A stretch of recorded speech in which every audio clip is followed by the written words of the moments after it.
Civil वाले भी आवाज ना करें। तो हम लोग क्या मध्य पद जान रहे हैं। मध्य पद यानी मिडिल टर्म।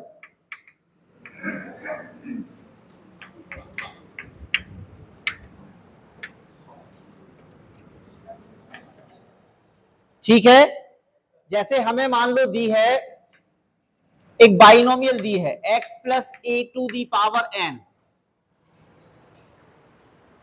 अगर हम इसका विस्तार करें, इसे खोलें, जैसे आप लोगों ने पढ़ा होगा a प्लस बी का होल स्क्वायर पढ़ा है, क्या होता है ए स्क्वायर, यही होता है। तो हम देख रहे हैं कि जितनी पावर लगी होती है उसके विस्तार में एक पद ज्यादा आता है। 2 पावर लगी है, यहां पद कितने हैं 3। तो अगर हम इसका विस्तार करेंगे तो कुल पदों की संख्या एक ज्यादा आएगी। तो यहां से फॉर्मूला बन जाएगा कुल पदों की संख्या n+1। ठीक है ना।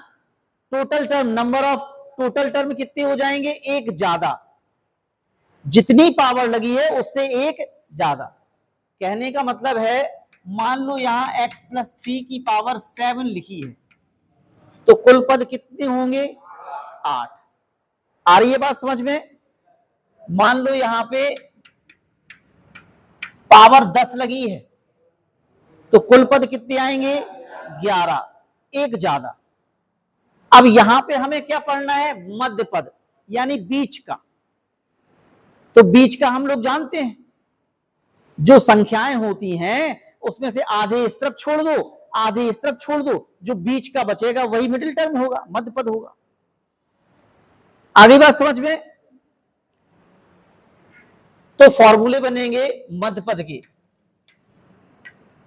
जब n कैसा हो, n का मतलब जो पावर लगी है, n समघात है, सम यानी इवन, n क्या है इवन है, सम है। अब सम का मतलब जैसे ये 10 है तो टोटल पद कितने हो जाएंगे, तो अगर बीच का हम निकालेंगे तो क्या होगा, 5 इस तरफ छोड़ देंगे, 5 इस तरफ छोड़ देंगे, छठवां पद आ जाएगा। तो सीधी सी बात है, जब घात सम है तो कुल पद खुलते हैं विषम। तो इसमें एक मध्य पद निकलता है। कितने मध्य पद निकलते हैं, एक ठो। तो फॉर्मूला बनेगा मध्य पद बराबर n/2 + 1 वा पद। ठीक है, जब घात होगी सम तो एक आंसर आएगा। कितना आंसर आएगा, एक। अब दूसरी है, जब n कैसा हो विषम, विषम यानी ऑड हो,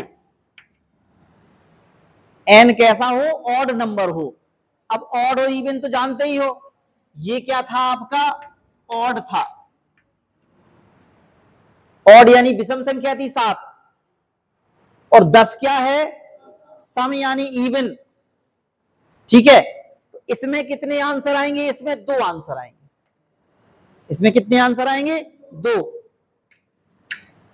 तो मध्य पद क्या होगा, मध्य पद होगा n+1/2 वह पद, एक आंसर ये होगा, और तथा दूसरा आंसर क्या होगा n+3/2 वह पद।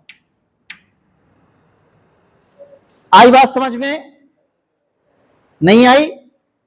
चलो ये फॉर्मूले तो हमें याद करने हैं।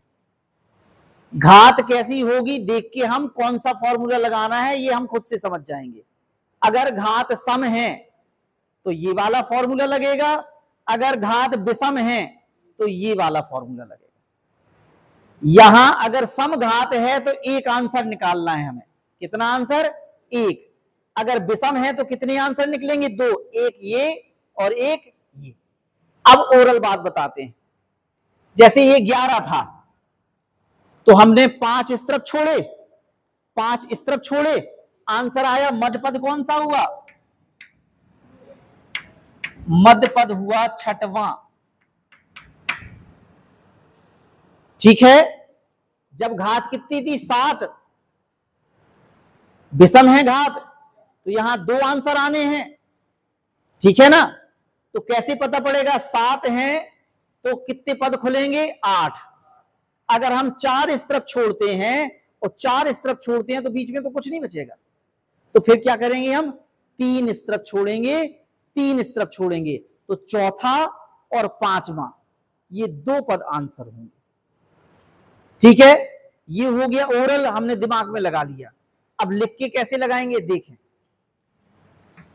मान लो ये घात है 11, तो कुल पद कितने होंगे? 1 ज्यादा 12।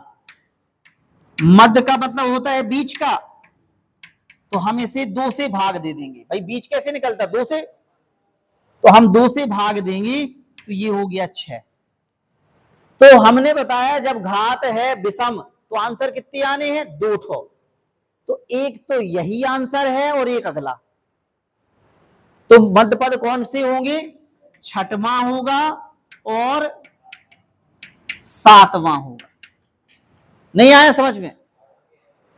आ गया ना? हम कुल पद निकालेंगे और यहां काट लेंगे।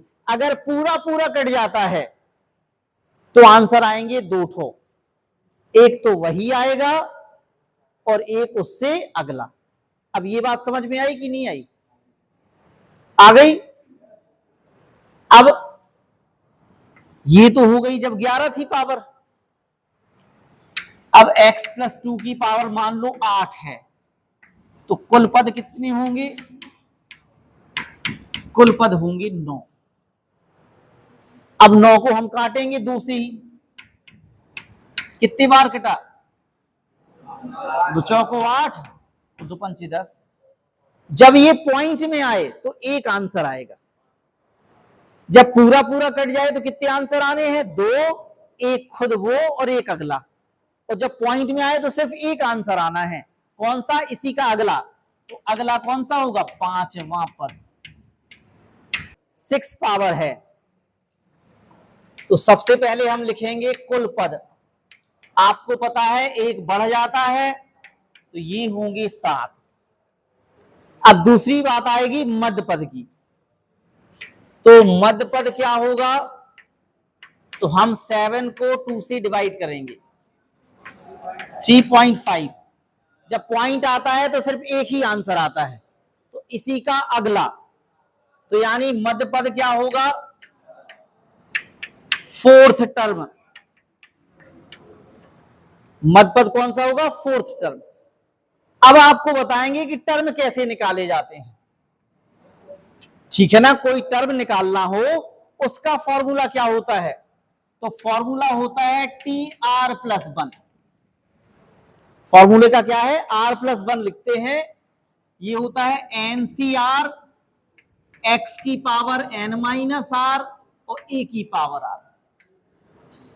ये है किसी टर्म को निकालने के लिए फॉर्मूला।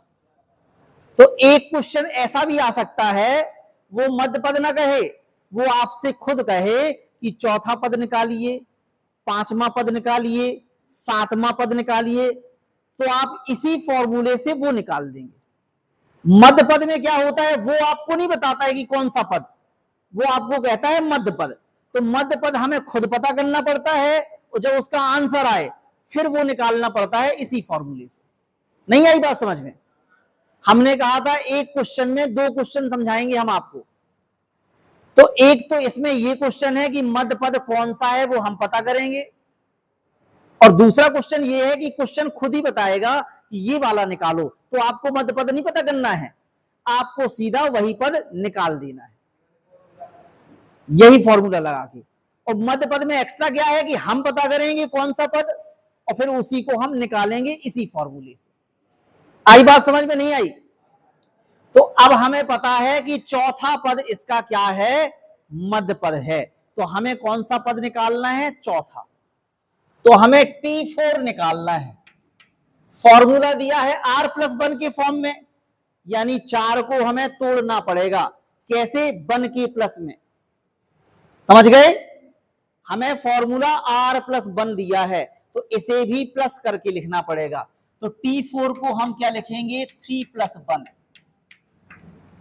क्या लिखना पड़ेगा? 3+1। अब फॉर्मूले में हमें क्या चाहिए होता है? n। n क्या होती है? बाइनोमियल के ऊपर जो पावर लगी है। तो n हमारा कितना होगा? 6। दूसरी चीज चाहिए हमें r। r क्या होता है? जो हमने ये तोड़ के लिखा है। तो r कितना होगा हमारा? 3। r होगा 3। x क्या है? ये x, ये बाइनोमियल का प्रथम पद। प्रथम पद का मतलब ये जो पहले लिखा है। बाइनोमियल का प्रथम पद क्या है? x/2। तो ये x हमारा क्या होगा? x/2। a क्या है? a है हमारा दूसरा टर्म, बाइनोमियल का दूसरा टर्म। दूसरा टर्म क्या है? 2y। ये सारी चीजें समझ में आ गई आपको? अब बस फॉर्मूले में रखनी है और आंसर। ठीक है, ये समझ में आ गए ना कहां से आए? n क्या होता है? n होता है जो क्वेश्चन दिया है उसके ऊपर लगी हुई पावर। आई समझ में? r क्या होता है? जो हम ये प्लस करके लिखते हैं ना 1 के साथ, हमेशा 1 के साथ ही प्लस करना है। ऐसा नहीं कि आप 2 के साथ भी प्लस करके लिख दो। नहीं आया समझ में? जो भी तोड़ेंगे उसे 1 के प्लस में ही तोड़ेंगे। तो जैसे मान लो आपको T6 दिया है तो हम क्या लिखेंगे? 5+1। T11 दिया है तो क्या लिखेंगे? 10+1।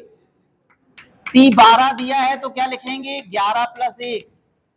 T9 दिया है तो क्या लिखेंगे? T8+1। तो ये हमारे r होंगे। समझ गए ना?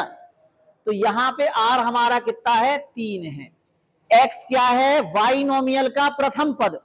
तो ये बाइनोमियल में लिखा है ये प्रथम पद। अगर यहां माइनस लगा होता तो दूसरे पद में माइनस भी लेते हम। समझ गए ना?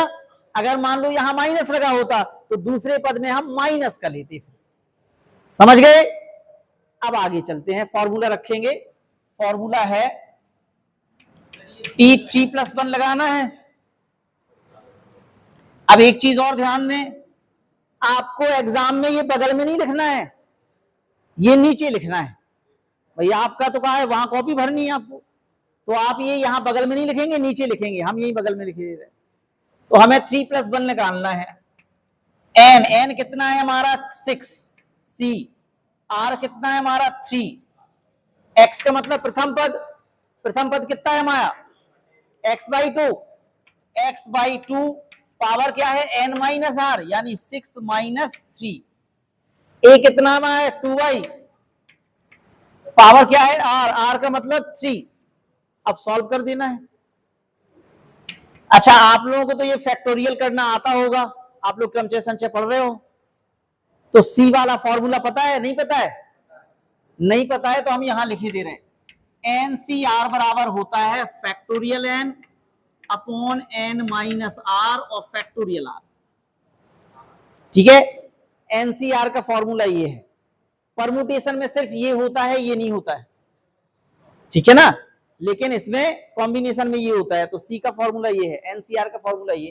तो हम रख देंगे, तो क्या आएगा? फैक्टोरियल 6 - 3 और फैक्टोरियल 3। यहां 6 में से 3 जाएगी तो x/2 की पावर कितनी हो जाएगी? 3। यहां 2y की पावर 3 ही है। अब देखें इसे हम कहां तक खोलेंगे? 3 तक खोल देंगे। ठीक है, फैक्टोरियल खोलना आपको पहले से आता है। 6 × 5 × 4 और × 3। इसका घटाना कितना हो जाएगा? 3। इसको भी खोल देंगे, क्या हो जाएगा? 3 × 2 × 1। यहां x की पावर 3 और 2 की पावर 3 करेंगे तो कितना हो जाएगा? 8। यहां 2 की पावर 3 करेंगे तो 8, y की पावर 3। ये 8 से 8 कट गया, फैक्टोरियल 3 से 3 भी कट गया, 3 दूनी 6, तो ये भी कट गया। कितना बचा? 5 को 20। ये आ गया आपका 20 और यहां तो कुछ यही भर बचा ना, तो आपका आ जाएगा x³ y³। ये आपका आंसर, एक ही आंसर आना था, यही आपका मध्य पद है। आ गया समझ में? है इस दोस्ती पे यकीन, अब मुझे इस पल